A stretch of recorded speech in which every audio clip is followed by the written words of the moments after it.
Good morning students. कल हमने part 2 Nikhil की सूझबूझ आधा पढ़ लिया था बेटा, और इसमें मैंने बताया था कि निखिल और निकिता दो भाई बहन होते हैं। इनको कुछ बदमाश यानी अपहरणकर्ता इनका अपहरण कर लेते हैं। अब ये 2-3 दिन तक उन अपहरणकर्ताओं के पास रहते हैं।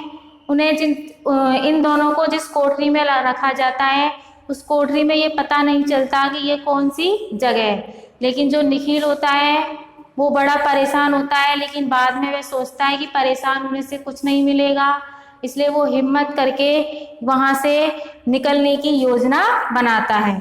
तो वो क्या करता है, उसकी जेब में एक 10 रुपये का नोट होता है, उस नोट को क्या करता है, निकालता है और उसके 2 टुकड़े कर देता है। फिर इससे आगे क्या होगा वो देखते हैं बेटा। उसके 2 टुकड़े कर देता है तो उसकी बहन चिल्लाती है, अरे भैया ये तुमने क्या किया, अरे भैया तुमने ये क्या किया। नोट फाड़ते ही उसकी बहन चिल्लाई। अब चिल्लाते ही उसने उसके मुंह पर उंगली रख दी कि तू चिल्ला मत, नहीं तो बदमाश सुन लेंगे। तब इसलिए निखिल ने फुर्ती से उसकी होठों पर क्या रख दी, उंगली रख दी। देखती जाओ और चुपचाप रहो, देखती जाओ और चुपचाप रहो। वह उससे फुसफुसाया, और देखो जब मैं इशारा करूं तो तुम क्या करना, रोने लग जाना। जब मैं इशारा करूं तो तुम क्या करना, रोने लग जाना और चुप मत होना। मेरे चुप कराते ही एकदम चुप हो जाना, और जब मैं तुमको चुप कराऊं तो तुम चुप हो जाना। और निकिता के हामी भरने पर मानो वह अपनी योजना की सफलता को पूरी तरह निश्चित हो गया कि अब योजना सफल हो जाएगी। इसी बीच दोपहर के खाने का समय हुआ। दोनों बच्चे जानते थे कि कोठरी का किवाड़ खुलेगा और फिर उसमें रोज की तरह चावल, प्लेट में क्या होगा, चावल, रोटी, दाल, थोड़े से प्याज के टुकड़े होंगे। बस इस बार जैसे ही थाली रखकर कोठरी का दरवाजा बंद हुआ, निखिल ने क्या किया, फटाफट से निखिल ने चावल के दाने रगड़ करके फटे हुए नोट पर चिपका दिए, जिससे कि नोट चिपक जाए। और उसका जो प्याज था उसका रस को कुचल करके उससे नोट पर कुछ लिख दिया। नोट पर क्या लिख दिया, कुछ लिख दिया। अब क्या हुआ, फिर कोठरी के कूड़े कबाड़े में से माचिस की पुरानी तीली को उसने ढूंढकर उसके सहारे नोट के सफेद भाग पर उस रस से कुछ लिख दिया और नोट को सूखने के लिए एक और रख दिया। नोट को सूखने के लिए एक और रख दिया। इसी बीच काफी समय तक बाहर वाली कोठरी से खाने पीने के साथ की जाने वाली चकचक की आवाजें आती रही। इसी बीच कोठरी में के बाहर से खाने पीने के साथ चकचक की आवाज आती रही। फिर कुछ देर के लिए क्या हो गई, शांति हो गई, और अंधेरा होने से पहले चारों अपहरणकर्ताओं ने बैठकर निखिल से उसके माँ बाप के बारे में लिखवाया कि वो कहाँ रहते हैं, किस पते पर रहते हैं, और दोनों को अपनी कैद से छोड़ने के बदले 15 लाख रुपयों की मांग की। कितने रुपयों की मांग की, 15 लाख रुपयों की मांग की। चिट्ठी लिखने के दौरान ही निखिल के इशारे पर निकिता ने रोना चालू कर दिया। अब निकिता ने रोना चालू कर दिया तो बदमाश पूछने लगे कि ये बच्ची क्यों रो रही है। तो वो कहती है कि इसने ना अपनी सहेली से 10 रुपये उधार लिए थे और इसने उससे कहा था कि मैं उसे कल तक लौटा दूंगी, अगर ये नहीं लौटाएगी तो वह इसे बेईमान समझेगी, इसलिए रो रही है। तो कहता है निखिल कि आप ये पत्र लेकर तो जा ही रहे हो, इस लिफाफे में इस 10 का नोट भी डाल दो। इस लिफाफे में ये 10 का नोट भी डाल दो। तो बदमाश कहते हैं 10 का नोट ही तो है, इसको डाल देते हैं, कौन सा इसने कुछ संदेश भेजा है, उसको वो डाल देता है। अब डाल देता है तो वो लिफाफा उसके घर पहुंच जाता है। तब निखिल के कहने से फिर क्या करता है, निखिल के कहने से निकिता क्या करती है, रोना बंद कर देती है। इस तरह फिरौती का पत्र उस जुड़े हुए नोट के साथ सवेरे सवेरे डॉक्टर साहब की कोठी के बरामदे तक पहुंच जाता है। आश्चर्य, उसी दिन शाम को अपराधी पुलिस के शिकंजे में फंस जाते हैं, बच्चों को सकुशल छुड़वा लिया जाता है। अब ये कैसे होता है?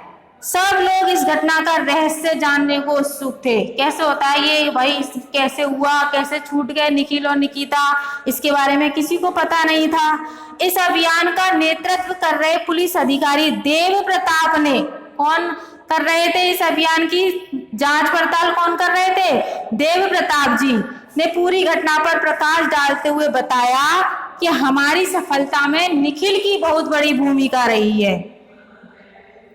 सहायक बना उसका सहपाठी गुरमीत। गुरमीत कौन था? उसका मित्र, जिसे सब प्यार से क्या कहते थे? मीत कहते थे। क्या कहते थे? मीत कहते थे। पत्र के साथ अपने नाम के बिगड़े रूप के उल्लेख के बावजूद तीव्र बुद्धि मीत समझ गया कि उसके लिए निखिल ने कोई गुप्त संदेश भेजा है। उसमें नोट गया था ना, उसमें लिख दिया था कि ये मीत के पैसे हैं, इनको वापस दे देना। तो मीत समझ गया कि मेरे लिए निखिल ने कोई संदेश भेजा है। प्याज के रस से मैंने जो संदेश लिखा उसके बारे में तो मैं जानता था कि मीत मेरा इशारा समझ जाएगा, पर नोट को फाड़कर जोड़ने वाली बात समझ में नहीं आई। ये क्यों करा उसने? ये इसलिए किया कि जिससे अपराधी जो थे वो लालच में आके 10 रुपये नोट को रख ना लें, बल्कि ये समझ कर कि ये तो फटा हुआ है, ये तो चलेगा नहीं बाजार में, इसको दे ही देते हैं, पत्र के साथ भेज ही देते हैं, इसलिए उसने उस नोट को फाड़ा था। उसमें लिखा था बिरजू उसमें क्या लिखा था? उसमें लिखा था कि जो अपहरण करता है वो हमारे घर का नौकर बिरजू है। कौन है? निखिल और निकिता के घर का नौकर था बिरजू।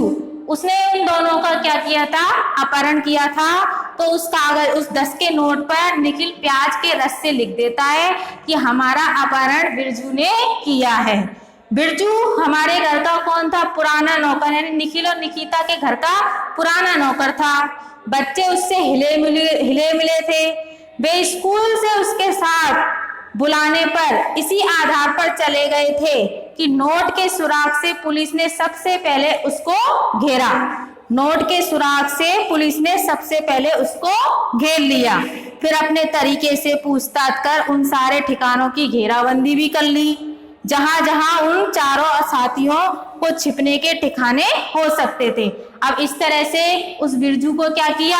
पकड़ लिया गया। और फिर क्या हुआ?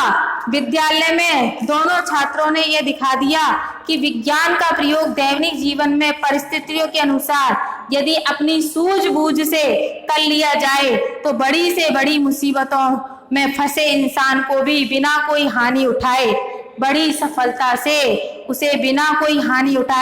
बड़ी सफलता से निजात मिल जाती है। यानी विज्ञान के प्रयोग से क्या होता है बेटा? अगर हम अपनी सूझबूझ से विज्ञान का प्रयोग करें तो हमें बड़ी से बड़ी समस्या का हल मिल जाता है। तो इस कहानी से हमें संदेश मिलता है कि सूझबूझ के साथ किया गया विज्ञान